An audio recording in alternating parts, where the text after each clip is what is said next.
Ang dami ko ng duck, oh. 12. Tapos namimisa pa, may 6 pa dun sa limliman niya. Gala-gala ng mga baboy ko, dami. Ayan na, ayan na, ayan na.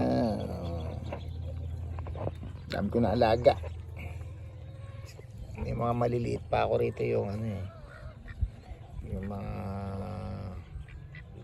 duck na ano. Yan.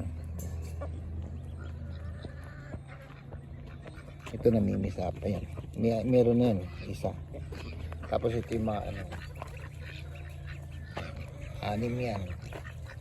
Kaya lahat sila ay yan na ba, 15 plus 12, 28. Tapos yung manok 17. Mga baboy, oh, damo lang kinakain yan. Damo lang, masaya na. Tapos dahil dumadami sila, lahat ng mga lalaki, ayun, binukod namin, puro lalaki yan, oh. Mga yan. Lahi ni Kibuloy yan. Ano, inawat na namin kasi dumadami na eh. So itong mga lalaki ikinulong na. So yung mga nakawala, mga nanay na lang yan, nagpapasuso.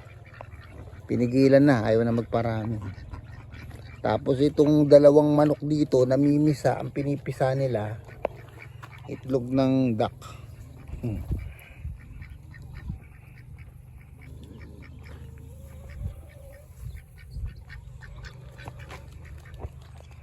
Kaya marami na sila ngayon. Marami na ang aking duck.